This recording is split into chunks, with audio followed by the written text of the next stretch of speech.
Welcome back to Spyro, and we're still in this level. I'm up. John, you slipped in through the commentary again. We did all of Metroid Zero Mission without you. I just can't help when I set my alarm and I just keep hitting the snooze button. Unica. John, you're not in college anymore. You can't afford to do that. Unica. Wait, there's a time when you have to stop pressing the snooze button for infinity? Yes. Yeah, but that's sleep. But that's the best sleep. Yeah, What? that time is usually, 2 in the afternoon. That's when you stop. Wait, John, are you saying that pressing the snooze button over and over again is the best sleep? I'm not sure about that. Actually, I think that the best sleep is probably just turning the alarm clock off entirely and going back to sleep. What you do is get one of those drinky birds and have it repeatedly pressing the snooze button over and over for you. Noobs. I just don't set my alarm clock in the first place.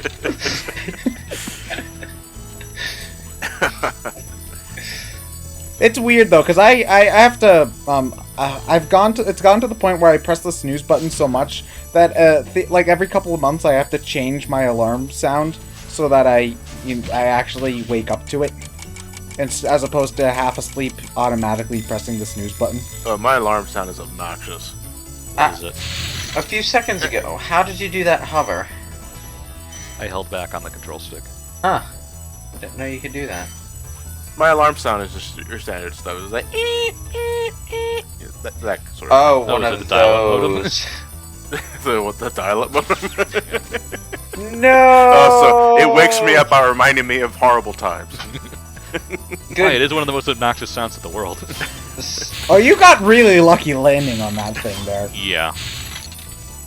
Spyro falls into the lava and he just sinks into it as slowly as he sinks into anything. And all I can think while I'm watching it is pain.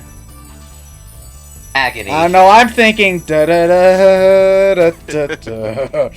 That's what I'm thinking. He doesn't have any thumbs though. What? How do you... He might. You don't know that. So what, does Sparks gotta fill it in for him? Well, Sure. no, he grows thumbs so he can climb things in the next game. What? Well, In order wait. to climb something, you have to be able to grip something. Oh, what? He gets an edge grab? No, not an edge grab. You can climb up ladders. Oh. What? Opposable thumb, the upgrade. What? Which he has to learn from Moneybags. To climb up to climb up ladders? Yeah. Huh. What? Is there like more dialogue and stuff in the other games? Yeah. Okay. Because I feel like if there's one thing that this game is missing, it's that sort of thing, Yeah, like 2 and 3 have a lot more dialogue and character interactions. Yeah, the only thing you really interact with in this game are dragons, and even then, not all of them. Thank you for releasing me. Yeah.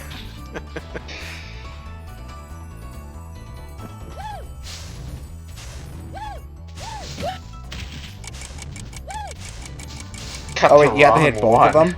Yeah. No, I'm just waiting for this one to go away, so... I know there are a lot of times where we give the first game in the series, we cut this first game in the series some slack because, it's the first game in the series. But where do you guys draw a line? It's when a game starts getting kind of unfairly hard or frustrating. For me, it depends on like a case-by-case basis, because especially if I play a later game in the series before the earlier one, I'll generally be harsher to the earlier game than the later one, because I'm used to the sort of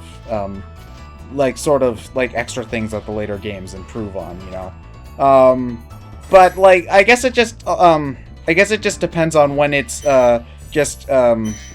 bad game design in general, or stuff that just is a little bit archaic when compared to the earlier compared to the later games in the series. When hunters off-screen me and cut off my head, that is where I draw the line. Well, one of the things I brought up in one of my Let's Plays, I was discussing with Matt, is what was the difference between a bad game or an archaic game, and we got into a discussion about that. But one thing I've been also meaning to ask is that, can a game be bad because it's archaic? Yes. Well, we know what you think because of Zelda 1. Zelda 1. I also think that Metroid 1 falls into that category too, because, yeah, that game, I do not enjoy playing that game very much. Especially when you have Zero Mission, which is fantastic to compare it to. I think ultimately to me it just is a case-by-case basis. Because Zelda 1 isn't necessarily a bad game in which the time it was released. But it is archaic. However, there are archaic NES games that are also bad. Like, yeah. Well, every console has its bad games, so... Yeah. So, to me, it's less archaic meaning bad, or bad being archaic. It's just more of a case-by-case basis. Yeah. Like if a game insists on, I don't know, like if an RPG insists on doing stuff like having, I don't want to necessarily say random battles, because a lot of games I really like have random battles in them. Like, okay, grinding. Like if an RPG insists on having you grind for like 50 levels all over the place, you know, that's archaic. And I would also say it's bad because, you know, it's, I guess it just depends to the degree of how much the archaicness affects the gameplay experience. Because if you need to grind 5 levels every time you get to a new dungeon, that's bad. But if you need to grind, like, 5 levels one time, then that's something that's forgivable, I guess is the point I was trying to make. Yeah. Like, you know, a properly balanced RPG, you should be able to reasonably be able to beat all of the main bosses at least, if you just fight every battle that you run into. And that's a good balance, I feel.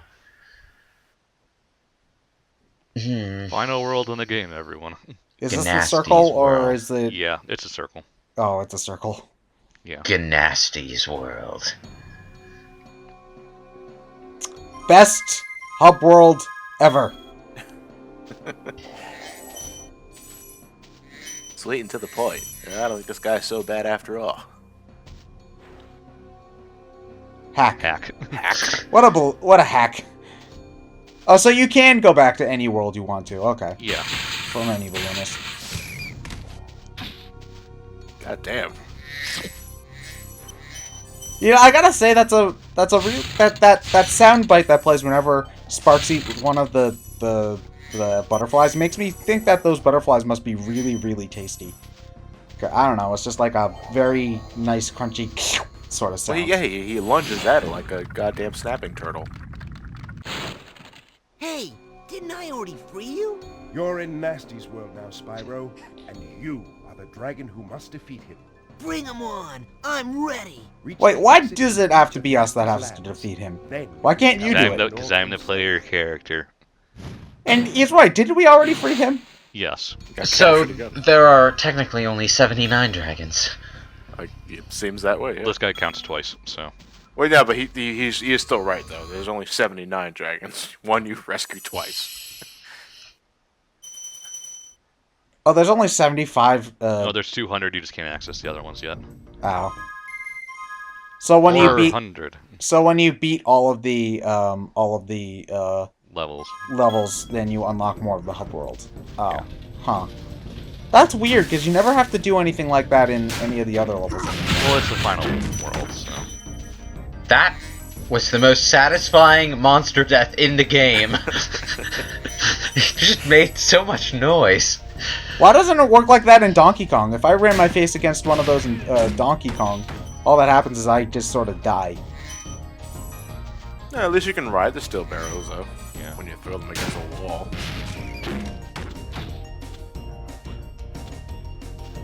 So how hard does the game get once you reach these last couple of levels? These levels get to be pretty hard. Not so because of the platform, but just because there are a lot more enemies at you. Oh, okay. Do they like make it harder to find all the different stuff, or is it just there's more stuff that will... As far as finding the gems and stuff goes, it's about the same as it usually is. Okay. It's just that, again, there's a lot more enemies and they're a bit trickier to hit. Oh, yeah, like you can't really do anything. You have to use the barrel on that guy, and then he's not dead yet, so you have to flame him. Oh, he has the stereotypical heart underwear. Yeah. Have It any? seems to be it seems to be following the standard final level trope of it's not wide open, very narrow, it's very dangerous. I have a question for other guys. Does anyone actually wear heart underwear? I was just about to ask that because I've never seen that underwear anywhere in my entire life, like ever. I might actually buy a pair just in case, you Yeah, I was know. about to say, I know what I'm going to get for Ted for his birthday. Setting aside Maximo Ghosts and Goblin cosplay, does anyone actually wear that stuff? Actually, now that I think about it, Arthur might just be the easiest thing to cosplay ever. Just get a big No, pair. it's still L. Oh, From wait, L from switch it. Death Note. Oh yeah, I'd also need to get like a fake beard, but And a helmet and something. well, no, That he would doesn't be- have the helmet. I'd need to get like a lance, a fake lance.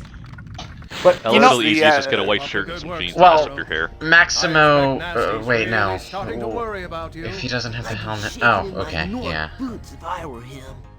Does the average man count? what average man? No, just cosplay. Well, you have the cosplay as a specific character, don't you? Yeah, well, the average man. That from Oh, what? you mean from Bambi? All right, I guess so. Moral of the story, humanity is evil. But you never actually see any of the humans on screen in Bambi, right?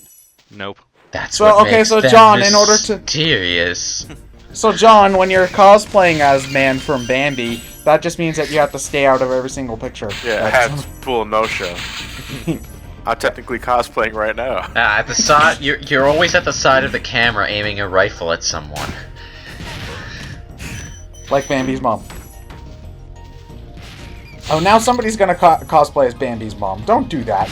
That's just I horrifying. asked you the hunter from Bambi being cosplayed before. That would involve some serious yoga. What, being able to walk around as a corpse? Being able to be a deer at a cosplay convention. It can be done. It'll be very comfortable. Cosplay is not about being comfortable. No, I'm just talking about cosplaying as a deer specifically.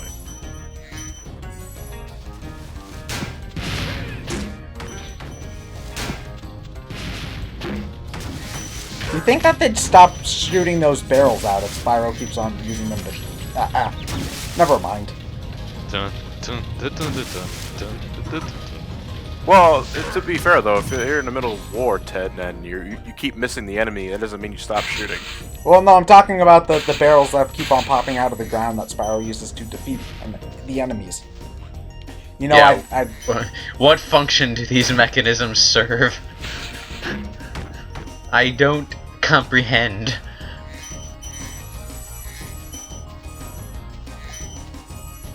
How many treasure is there in here? I believe 400. It's 400. the most in one level, other than the bonus level, you said was 500, right? Yeah. Yep. Okay. Which again doesn't really mean anything because they up the value of the gems to compensate. Yeah. Well, I You still really- think that there is more, like, gems in the levels with higher gem counts, though. Generally, yeah. It's just instead of there actually being 100 more, there might be, like, 50 more total, you know?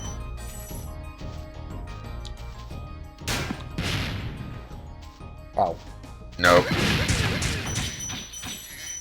I don't know why, but I just found that funny.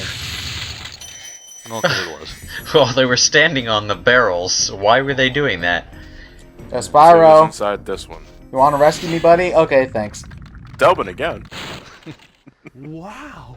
I never thought I'd be rescued, especially by such a little dragon. What I mean is, I always believed in you, Spyro. You gotta Yeah, go fuck you believe. too.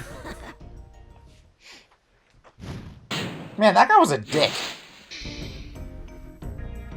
Wait, if we're at 77, how many levels are there in this last world? There's one more. I think there's one more level after this one. Yeah, And I then saw the boss. two. I saw two when you paused the game.